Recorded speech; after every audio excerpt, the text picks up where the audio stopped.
President Zelensky has just been to Finland.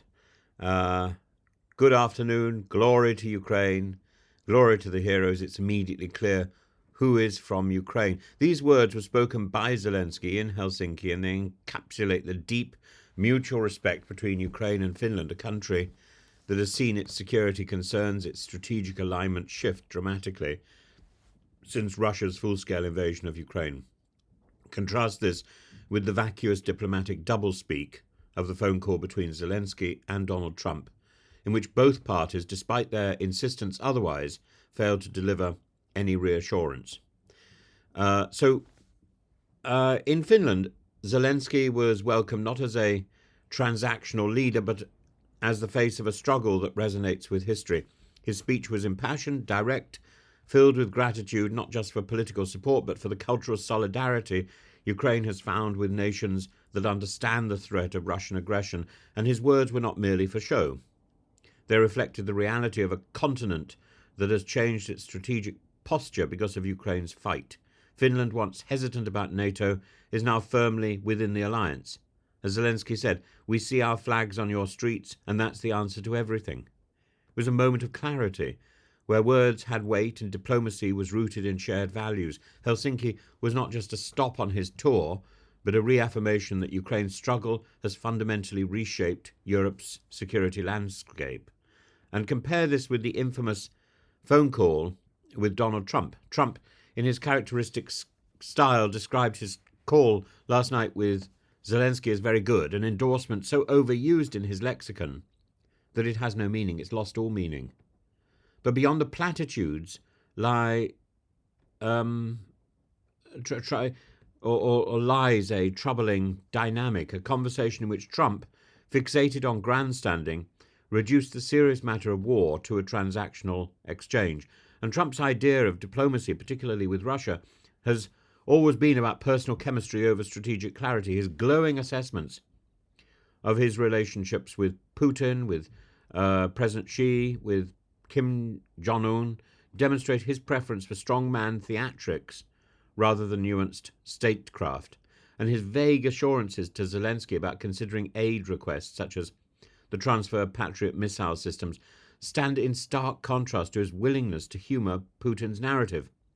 The fact that Zelensky had to explicitly state, "Our view of this truce has not changed," was a subtle rebuke to Trump's naive insistence that a ceasefire was simply a matter of negotiation.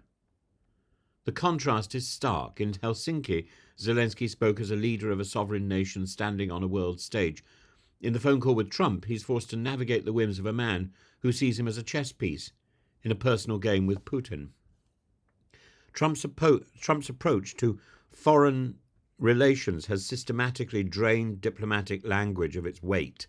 Words like great, tremendous, fantastic are deployed with reckless abandon regardless of the reality they're supposed to describe.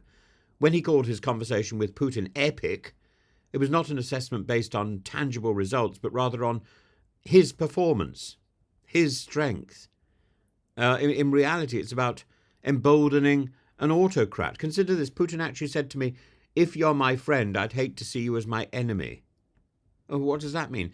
For Trump, this was proof of respect. For anyone else, it was an overt assertion of dominance, a reminder that Putin sees relationships as transactional and built on power, much like Trump. And Trump, ever eager to prove his ability to get along with authoritarian leaders, mistook this for a diplomatic win. Actually, the reality in Ukraine remains unchanged. The night following Trump's call with Putin, Russia launched 150 drones at Ukrainian energy and infrastructure targets and civilian sites. Zelensky's response was telling. Putin's words drastically differ from reality. Diplomacy requires a common language, one where words carry meaning and promises are more than rhetorical flourishes. Trump's tenure has eroded this framework. If anything, very good. It means nothing. It means nothing. Say things as they are, not as you hope they're going to be.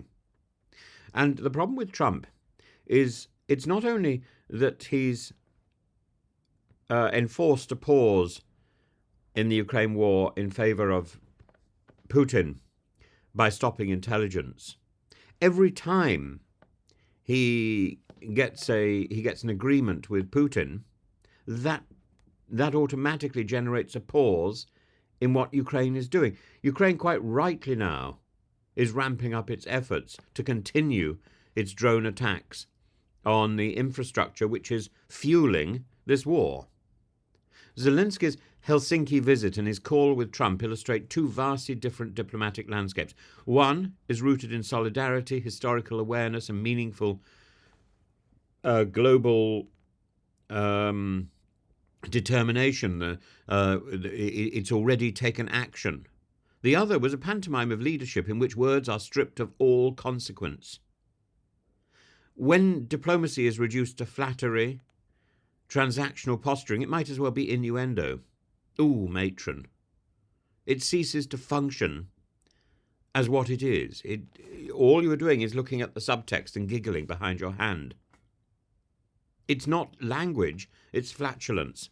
If words no longer carry weight, if great means nothing, if tremendous is just a soundbite, then what remains of the negotiations that hinge upon them? What remains of the language that you're using? It's just noise. Ukraine's struggle is not a branding exercise or a business deal. It's a fight for sovereignty, for security, for the very definition of international order, and for that it deserves more than a very good phone call. Glory to Ukraine. Glory to the heroes.